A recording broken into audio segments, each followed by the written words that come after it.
Well, the metrics execs and the leadership team and the C-suite care about are the retention metrics, but it's harder for them to understand and harder for you as a marketer to validate. And it's a lot easier for them to understand. I acquired 1 million customers last month. That million translates to X dollars in revenue last week. Have you seen AI play a role in retention, considering its abilities to kind of leverage customer data? That played a huge role in the retention side of the business because today on the podcast, we'll be talking to Allison Matheson. Allison is a marketing and growth executive who has years of full funnel marketing experience. She's worked at brands like Tim Hortons, Starbucks, Macy's, and Tripadvisor. We're going to talk to Allison about the importance of focusing on customer retention as part of that experience, how you can build and maintain and evolve strong loyalty programs. And then we're going to talk about balancing customer retention with customer acquisition. How do you find that right balance, and how do you make sure you're evolving it in the right way for your organization? And then we're going to talk about making sure research is a critical component of the framework you're building as part of your marketing processes. Using research, using experimentation to make sure you're driving the kind of metrics that really matter. We're super excited to be talking to Allison about all this today. Let's get started.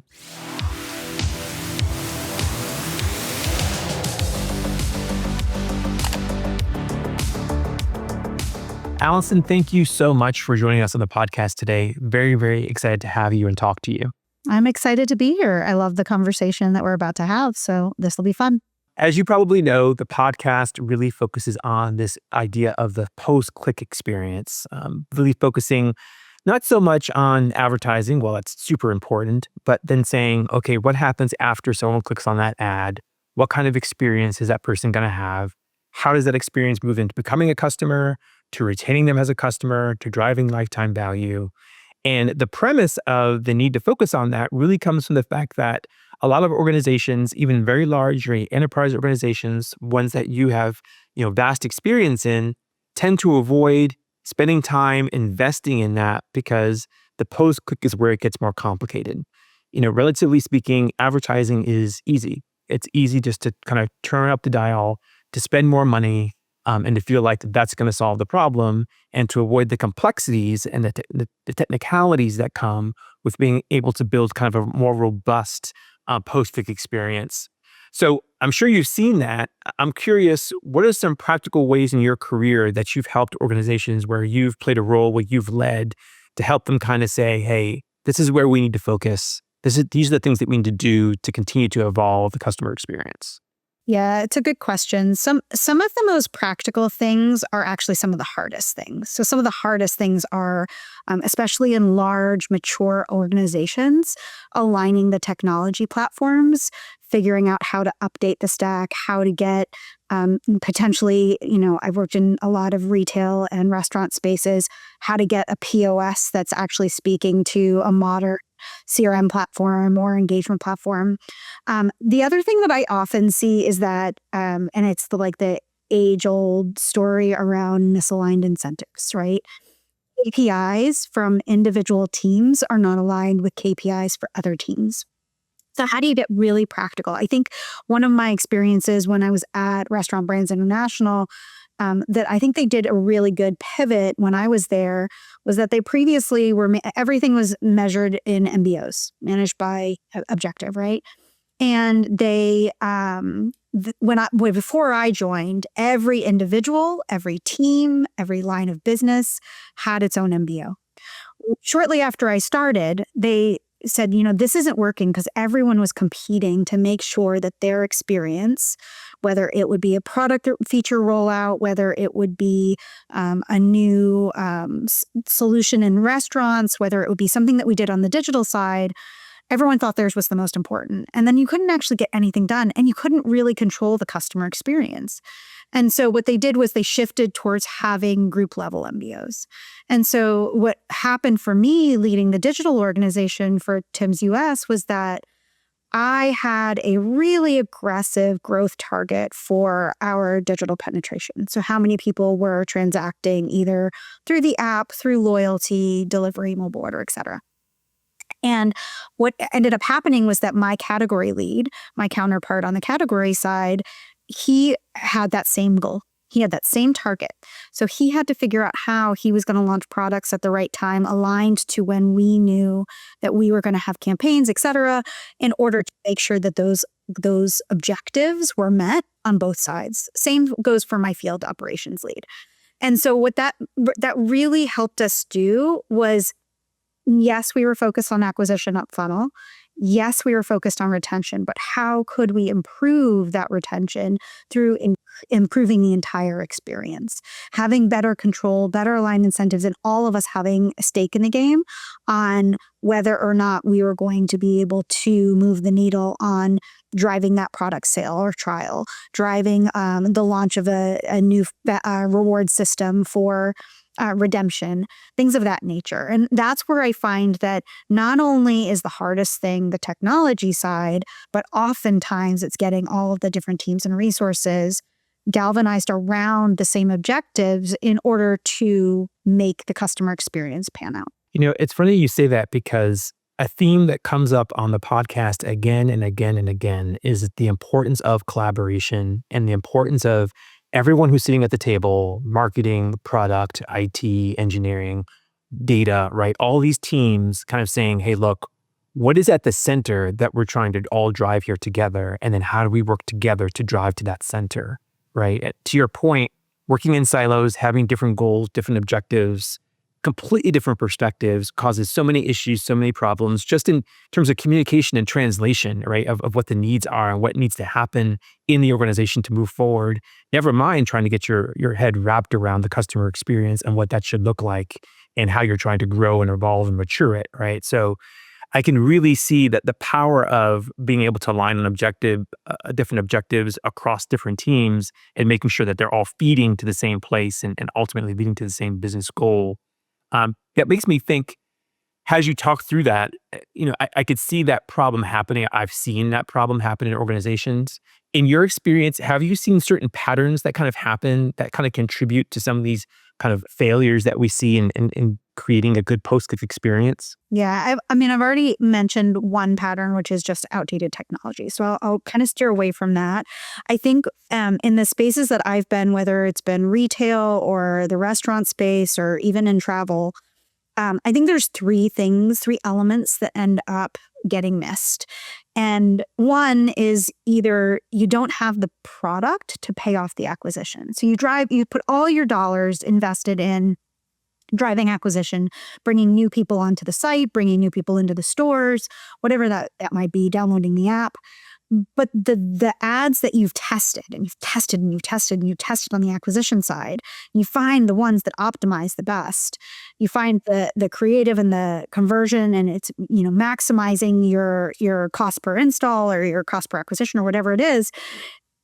If you don't have the product on the other end, whether that's in store, we saw this a lot at Zulily. So I was at Zulily very early in my career and flash sale site selling things for 3 days. Sale went up, was on for 3 days, gone.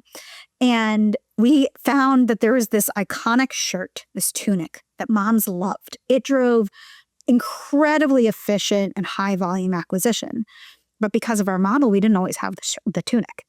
And so not having the product at the other end to pay off the experience, Starbucks experiences this a lot with a lot of our limited time offerings, things like Unicorn Frappuccino, things like they just released, and I haven't been there for a long time, but they just released these like teddy bear mugs, right? If you go as a customer because of this one product and you don't get it, that experience, that challenge, that's a very common failure.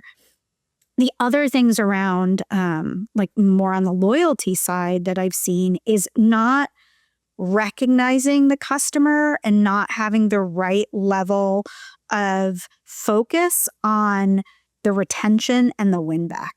And so a lot of customers they don't need overt acknowledgement, over personalization, for example, around like what they've bought or what they most commonly purchased or what might go with this or that. They really want to be acknowledged for the fact that they feel like they are a part of the brand, like they are kind of in that inner circle, that tight community, that they know about products, they know about they've got their own store, like their favorite barista, right? They really want that experience, and to be able to recognize them meaningfully in the right way at the right altitude is oftentimes where businesses, especially when it comes to driving growth, sort of start to fall off because they've acquired someone, they've onboarded them, and then they're like, oh, well, they're just transacting, so they're good now. But really, you have to continue building that community and that relationship with the customer that's a mutual value exchange. And that's also another very common error. And then the last one I would just say is friction. Friction in the experience, whether it be in credit and banking, it's an application flow. How many questions do I have to fill out? How much information do I have to have on hand? In Zulily's case, friction was like our number one challenge because you had to sign in to even be able to shop the sales, to see what was on site for the day. And back then, that was a really big hurdle. People didn't want to give their email address. Now, I think that's just table stakes, right? Everyone expects I'm going to have an app. I'm going to be signed in. I'm going to use Google One Tap. I'm going to just sign in, single sign on across everything. But at the time, that was really big friction to getting people from that acquisition point. They see an ad, they click, they see an ad, they go to store, et cetera, whatever it might be. And to get them through to actually want to then make that purchase and search for what they're looking for. And if you've got all three of those things together, you have friction getting in or, completing the process or whatever it might be for your business. You don't have the product available because you're either out of supply or you've got a model that doesn't necessarily have the things in the ads. And then you're not focused. You're just focused on the onboarding, and now you're forgetting all about that retention. That's where you run into like the bigger problems with you've just got a complete leaky bucket at the other end. I love that you mentioned those three problems in particular because, marketers sometimes get so focused on those kind of upfront vanity metrics that they lose sight that the things they're doing when it comes to friction, when it comes to aligning with product, when it comes to focusing on retention, those are the things that more impact those downstream metrics that are so important to the C-suite. Those are the things that the CFO is looking at. Those are the things the COO is looking at in his team, right? The cost to serve, the conversion cycle of the cash, how fast they get cash back that they spend. Those things that happen in that post-click experience are what are impacting those critical metrics. So if you get too enamored with, the acquisition side, as you kind of mentioned, and you're not addressing friction, you're not answering customer questions, you're not making sure you're delivering product, you're causing so many issues, not just with that person becoming a customer, but that person staying a customer. And of course, it's cheaper to keep them, right? It's just easier to keep and far less expensive to keep that person. So there's so many good threads to kind of go in there. I'd love to kind of maybe just focus on retention for a second. Because that's just one where I don't feel like just in general, we as marketers spend nearly enough time as we should of really investing in retention, of really looking to see how we can iterate and improve retention as a metric and drive that customer lifetime value. I'm wondering, in your experience with retention, just because I'm obligated to include some question about AI, because God forbid I don't talk about AI at some point. Have you seen AI play a role in retention, considering its abilities to kind of leverage customer data to help kind of impact experiences? Yeah. I mean, when I was at Zulily, AI was not called AI, but we were using machine learning relevancy algorithms to drive everything that we did. And that played a huge role in the retention side of the business, because it was the only place that we could actually take in all of the signals of what customers have told us. The ads they clicked on, where they came into the site, what types of products they were browsing, what events they were searching, what brands they loved. Take that and actually create an experience for them that we could then make their purchases with us, make their experience with us better, right? We could help then better notify them when they had brands coming that were not only the brands they loved, but also brands that were similar. We could give them early teasers into events that were coming. We could surface, we had 300 events a day launching. We could surface the top 10 that we actually thought they cared about in email. So we actually made it just a much more valuable experience for customers that meant that they were stickier.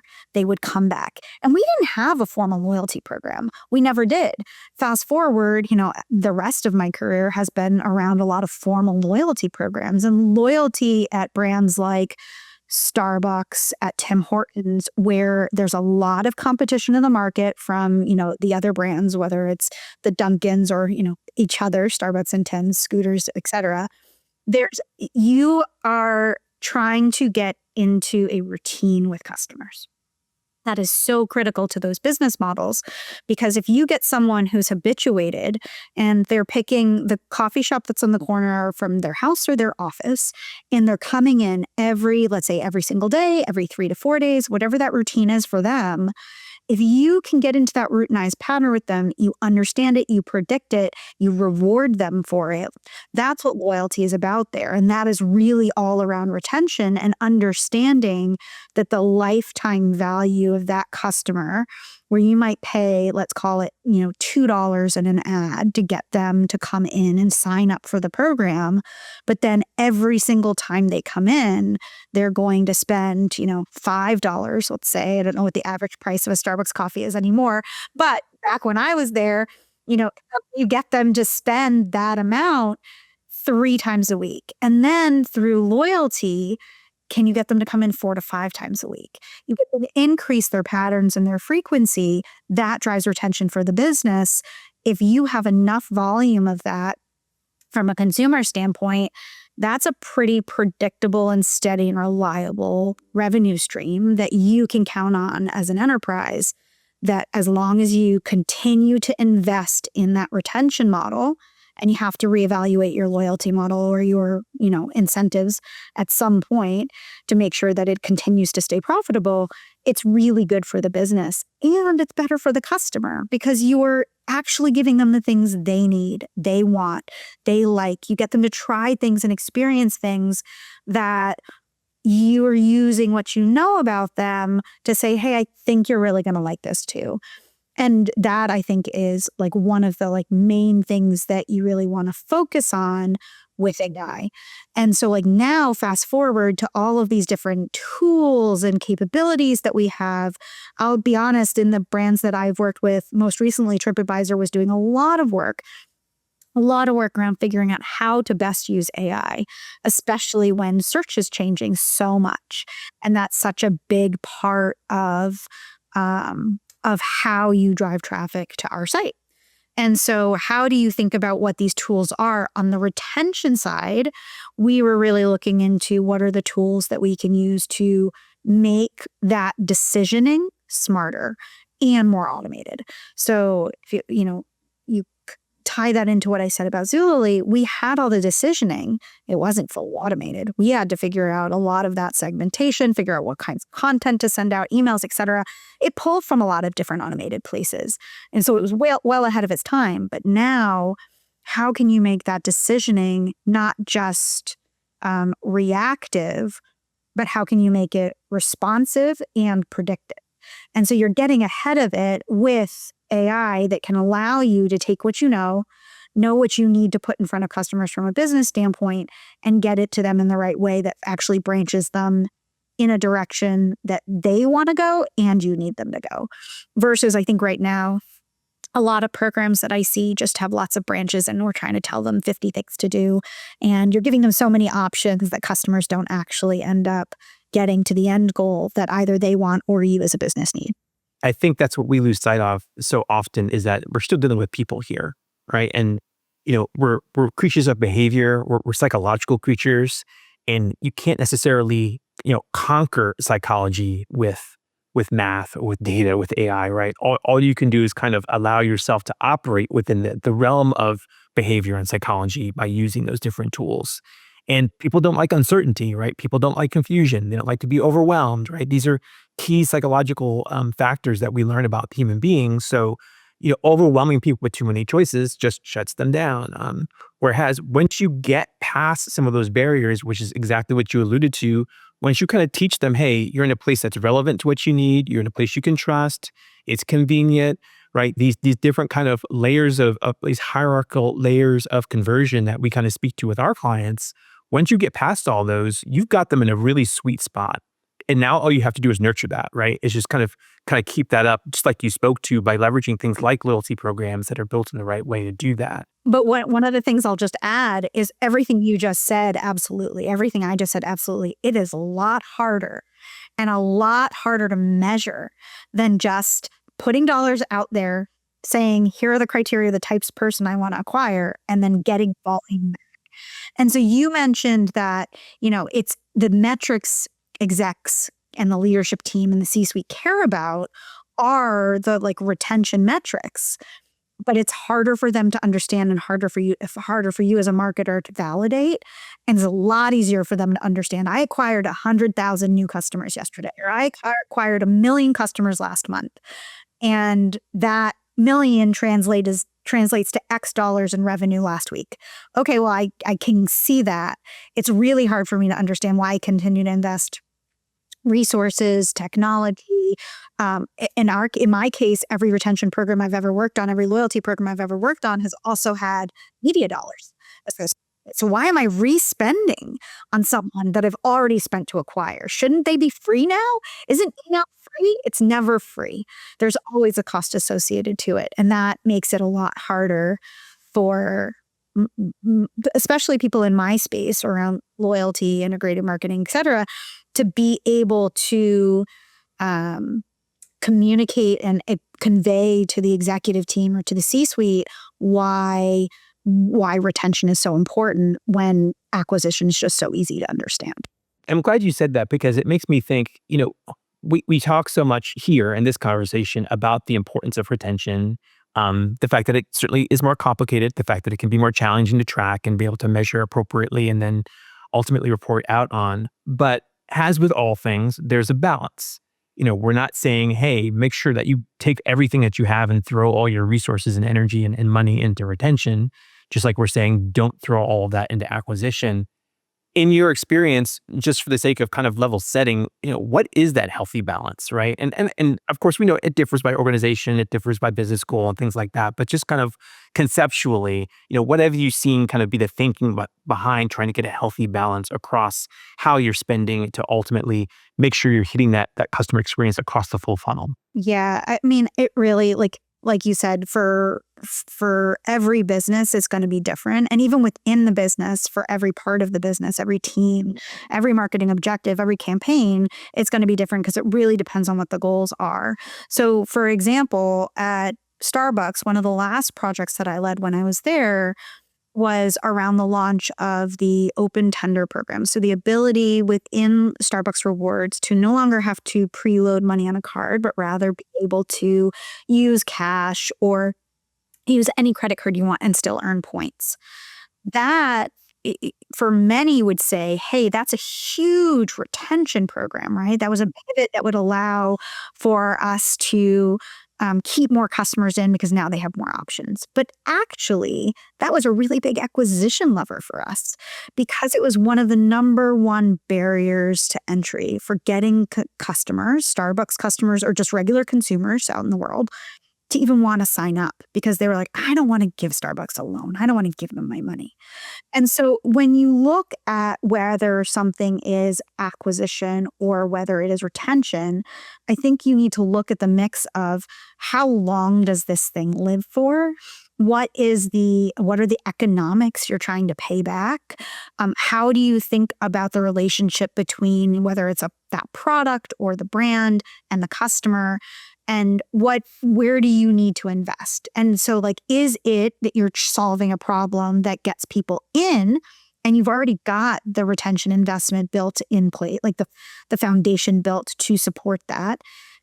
Or is it the reverse? And it's never going to be 50-50. I've often found that one of the bigger opportunities, especially in loyalty programs, is how to bring more people into it who already have experience with the brand.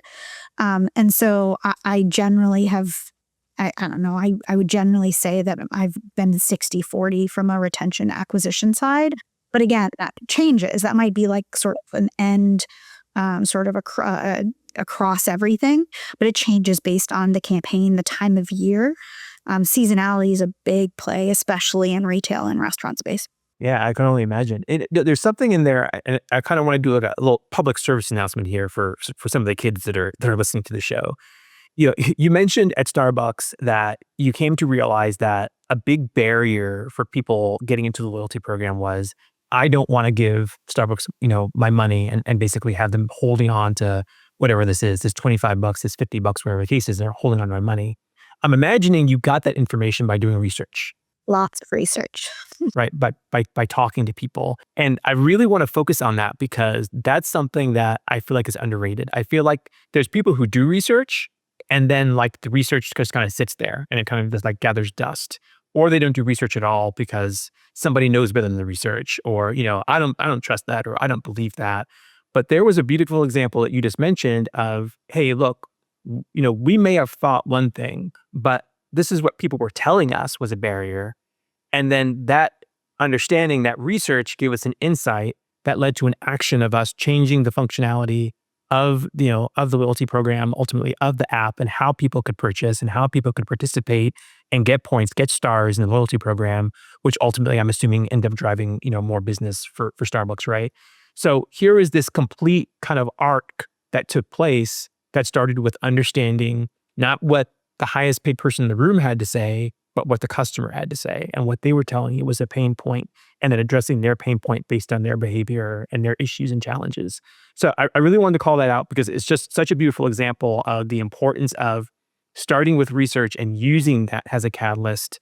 We talked about collaborating and kind of collaborating around something, everyone getting around the table and saying, hey, what are we all looking to do here? What's kind of the North Star for us? It's the customer, right? It's their experience. It's what they're saying. It's their feedback. Putting that feedback in the proper context, aligning that feedback with business goals, and then saying, great, this is what we're going to do. This is how we're going to move things forward in the market. So I really appreciate you for bringing that out. And thank you for doing that. Yeah, I mean, that's the ideal. I can't say that it happens all the time. Far too often especially in mature brands that are really well recognized globally, or even doesn't have to be globally. It could be national to your country, whatever it might be. I find internally, we used to have this saying, you speak to yourselves. We're talking to ourselves. And it is really hard especially in organizations where you might have really small budgets, tight budgets. How do you know when to invest in research and take the time to really hear what the customer is telling you versus trying to tell them what you want them to hear, and what you need them to do because you've got business goals you've got to achieve in order to even be able to make the money to invest in the research. So it's challenging. It's not easy. But when you can do it right, I think the payoff is phenomenal. I have a saying, I've used this for a long time, that if you do what's right for the customer, if you really listen and do what's right for the customer, you're going to end up doing what's best for the business. And a lot of times it's sort of like, you've got to think about the business. Well, I am via the person who's the end goal for us. We're talking a lot about loyalty programs, and those can be extraordinarily powerful. But you alluded to this earlier, they can probably also be extraordinarily jacked up. Like you could really do those things wrong, right?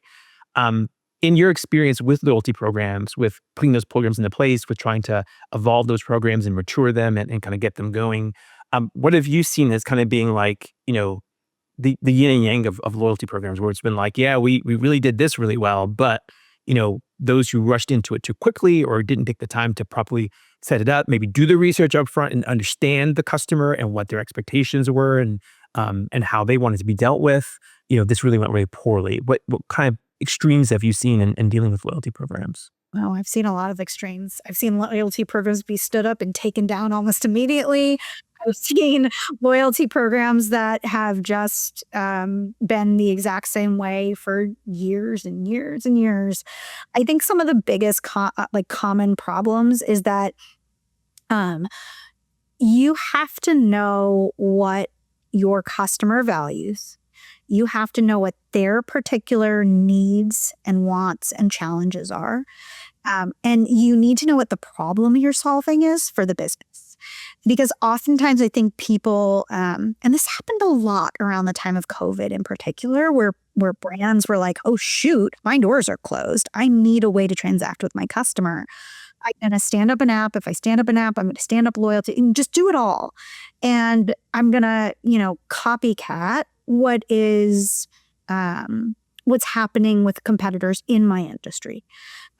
And the problem with that is the customer that goes to a Starbucks is very different than the customer that's going to a Scooters. It's very different than the customer that's going to, a Tim Hortons in Canada.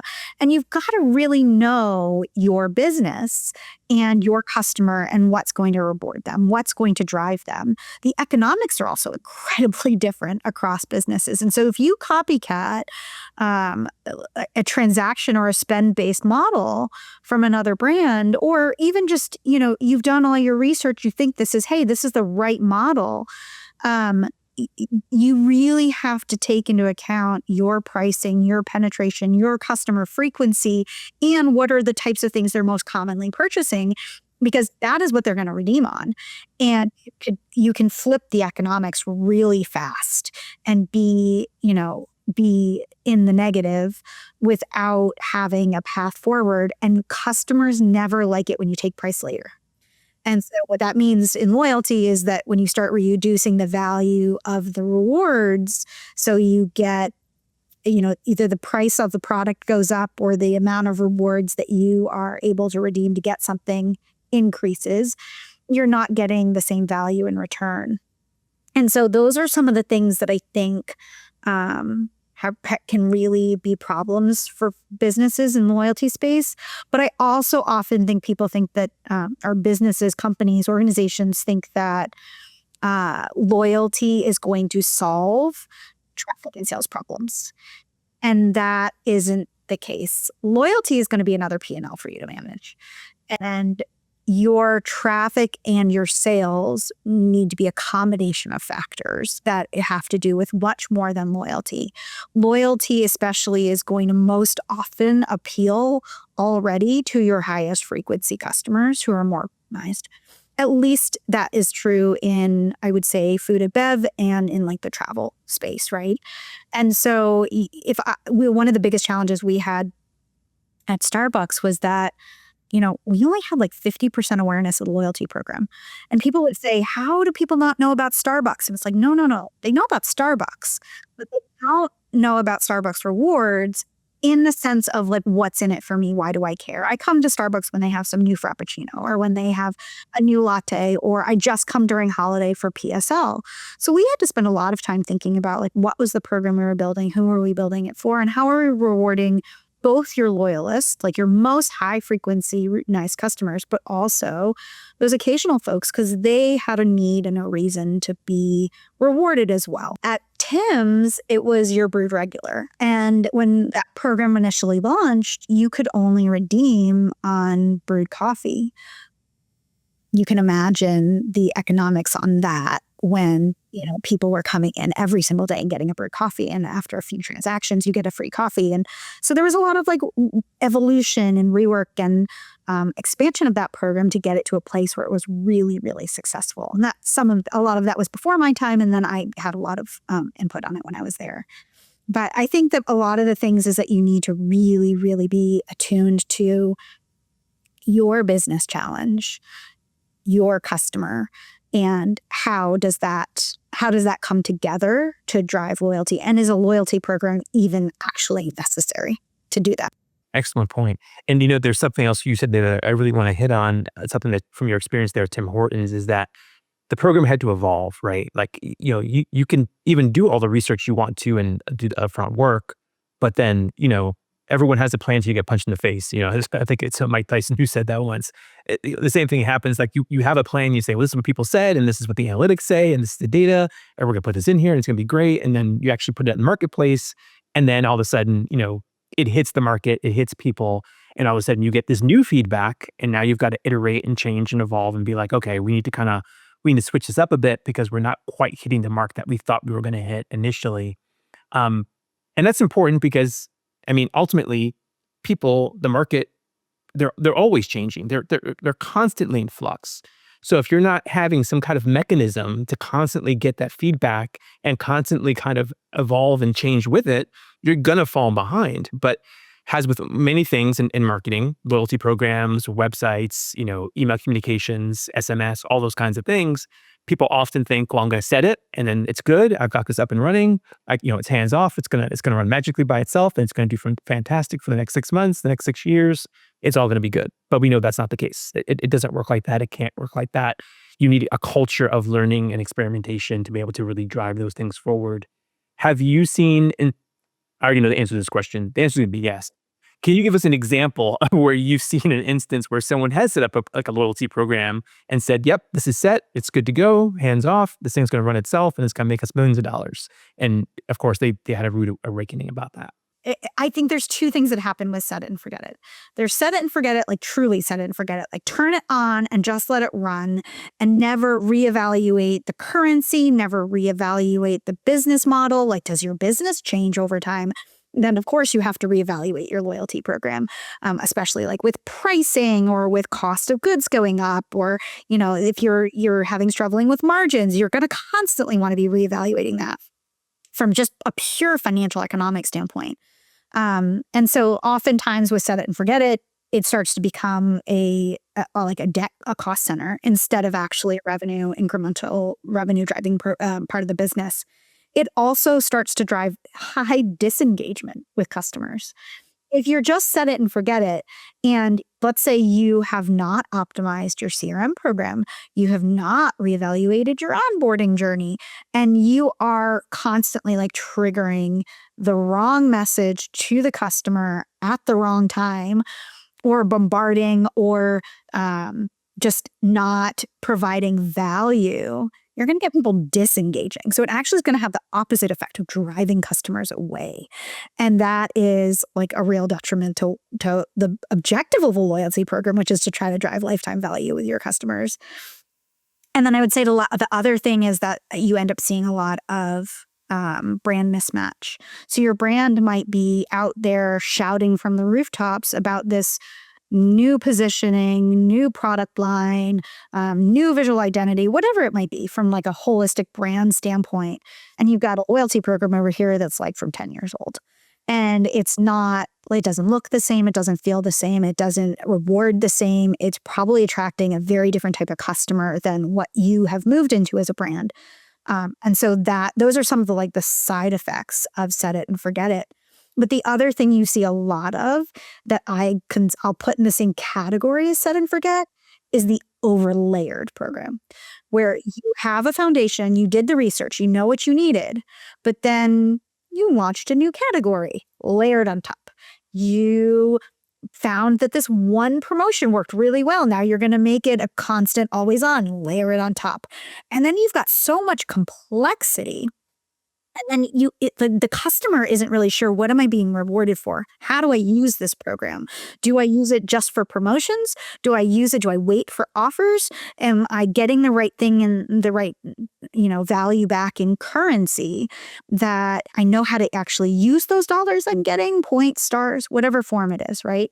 And that I also find to be one of the biggest mishaps that is equivalent to me as set it and forget it, because you've now Frankensteined it in a way that it's probably not creating loyalty the way you want, and really not addressing both where the business and the brand are, but also where the customer wants to be.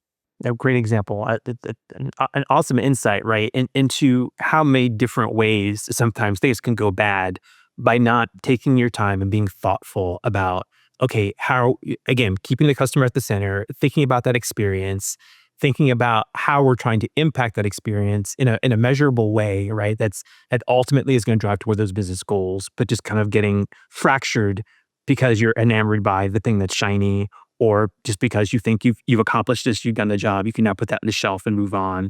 So many different challenges and dangers that we deal with as marketers, but they are challenges and dangers that can be overcome if we, again, develop that learning mentality, as you so beautifully alluded to. You don't need a formal loyalty program to make those mistakes, right? Those mistakes can happen even if you don't have a loyalty program. It can happen in all of your CRM and own channel marketing. This having an onboarding series that just is stale and outdated, or that's trying to promote every new feature and every new product that you've got coming in. It can happen in your acquisition strategy if you're not testing creative constantly, your social storytelling, your brand story. I mean, it can happen across the board. And so I don't want people to take away that this only happens if you don't evaluate your loyalty program. Well, I don't have a loyalty program. This isn't happening to me. It is. You really constantly need to be checking all of those, especially the first party customer data touch points. Those are where this tends to happen the most, and where you repeat what I said earlier, which is we're talking to ourselves. We're letting our org structure show. We're just moving, flight to fancy, whichever product happens to be the favorite one right now. What you're talking about here isn't, again, a thought framework for loyalty programs. It's a thought framework for how you do marketing, right? This is how we need to think about marketing, especially in this day and age. And when you think about all the other things that come into play, the technologies and AI and everything else, it all still centers around that thought framework. And if that framework's in place, then you'll effectively be able to layer in new technologies, new campaigns, AI, all those other things, because the framework is going to kind of guide you and direct you to where you need to go and what you need to do. But without that framework, no amount of programs is ever going to allow you to ultimately really hit those business goals in the way that marketing is usually tasked with doing. And oftentimes, probably too often, fails at doing because they're not kind of wrapping it around a good, thoughtful process that makes sense and that has the customer at the center and then allows them to grow and iterate and evolve from that point forward. Allison, thank you so much for your time. This was awesome. Some beautiful insights for our listeners. I'm sure that they're super going to appreciate it, and so happy to have you with us today. Great. It was wonderful being here. Thanks for the fun conversation.